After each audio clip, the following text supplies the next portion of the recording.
بسم اللہ الرحمن الرحیم۔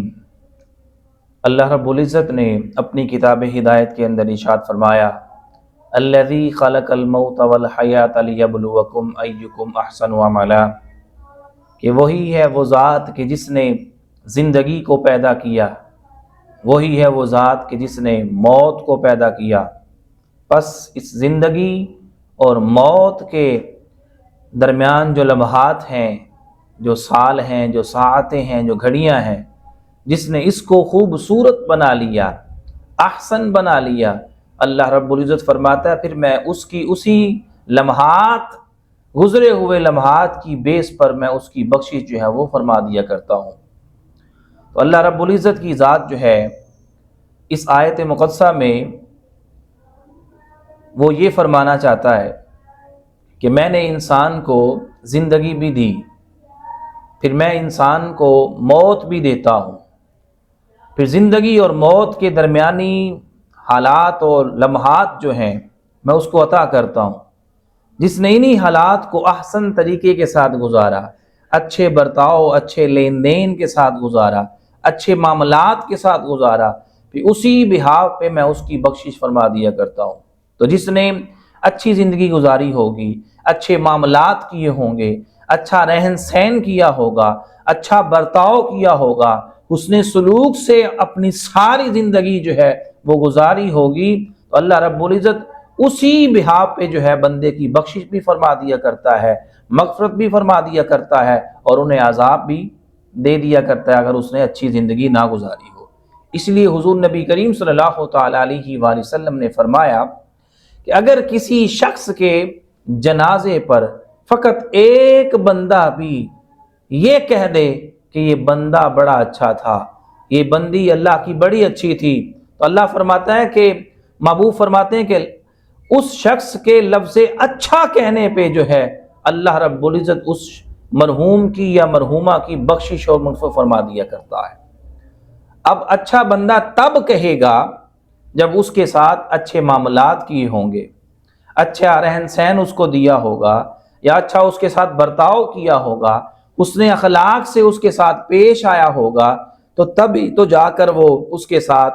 اچھی زبان کا استعمال کرتا ہوگا، تبھی تو وہ حسن ظن رکھ کے وہ فرماتا ہے کہ یہ بندہ بڑا اچھا تھا۔ لیکن اگر اس بندے نے کسی کے ساتھ اچھا برتاؤ نہیں کیا ہوگا، اچھے معاملات نہیں کیے ہوں گے، تو وہ بندہ مرنے کے بعد بھی آپ کو کبھی اچھا نہیں کہے گا۔ اس لیے حضرت عمر فاروق رضی اللہ تعالیٰ عنہ کے دور میں ایک جنازہ آ گیا، آپ اس کو جانتے تک نہ تھے، لیکن لواحقین سے، دوستوں سے، ان کے عزیز و اقربا سے، ان سے پوچھا کہ کوئی ہے اس کے بارے میں کوئی گواہی دے دے تو پھر ہم ان کا جنازہ جو ہے وہ اس کا پڑھائیں۔ تو 3 شخص کھڑے ہوئے، تو آپ نے پہلے سے پوچھا بتاؤ کبھی آپ نے اس کے ساتھ لین دین کیا ہے؟ اس نے فرمایا نہیں۔ دوسرے سے پوچھا کہ بتاؤ کبھی آپ نے اس کے ساتھ سفر کیا ہے؟ اس نے فرمایا نہیں۔ تیسرے سے پوچھا آپ نے کبھی اس کے ساتھ بیٹھ کے کھانا کھایا ہے کہ نہیں؟ اس نے فرمایا نہیں۔ تو فرمایا آپ پھر کس بحاؤ پہ جو ہے اس کی گواہی دینے کے لیے کھڑے ہو گئے ہو؟ تو حضور نبی کریم صلی اللہ تعالی علیہ وسلم کے یہ پیارے صحابی خلیفۃ الرسول حضرت عمر فاروق رضی اللہ تعالیٰ عنہ نے انہی سے پوچھا، تو جب یہ تینوں سوال تینوں نے نام فرمائے، انہوں نے گواہی اگر دینا چاہی تو فقط اس کی عبادات کو رکھا، اس کی مسجد میں جانا آنا رکھا، پہلی صف میں بیٹھ کے نماز پڑھنا رکھا، قرآن پاک کی تلاوت پڑھنا رکھی،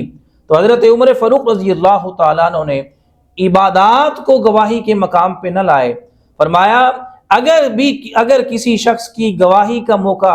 آئے، گواہی دینے کا موقع آئے، تو اس کی عبادات کو کبھی ڈسکس نہ کیا کرو، اس کی ذکر و اذکار کو کبھی ڈسکس نہ کیا کرو، اس کا تعلق خدا کے ساتھ ہے، خواہ وہ قبول کرے یا نہ کرے، لیکن جو زندگی تمہارے درمیان وہ بندہ گزار کے جا رہا ہے، جو معاملات تمہارے درمیان گزارے ہیں، میں ان کے بارے میں تم سے گواہی لینا چاہتا ہوں۔ حضرت عمر فاروق رضی اللہ تعالیٰ نے فرمایا کہ اگر کسی شخص کی گواہی کا دینے کا وقت آئے تو گواہی کا معیار یہ ہونا چاہیے کہ یہ 3 کام اس کے ساتھ آپ کر کے دیکھ لیں، اگر وہ تینوں کاموں میں احسن انداز کے ساتھ آپ کے ساتھ پیش آئے تو سمجھ جائیں کہ یہ بندہ بڑا اچھا تھا، اس کا اخلاق اچھا تھا، اس کا لین دین اچھا تھا، اس کے معاملات اچھے تھے۔ تو بخشش کا معیار بھی رب کائنات نے سورۃ ملک کے اندر فرما دیا کہ میں اسی کی بخشش فرما دیا کرتا ہوں جس کی زندگی خوبصورت گزری ہو، جس کے معاملات اچھے گزرے ہوں۔ تو پھر آئیے آج یہ اس ویڈیو کے ذریعے سے، اس پیغام کے ذریعے سے یہ عہد کر لیں کہ اپنی زندگی کو احسن بنائیں، خوبصورت بنائیں۔ اللہ رب العزت ہمیں خوبصورت زندگی گزارنے کی توفیق عطا فرمائے۔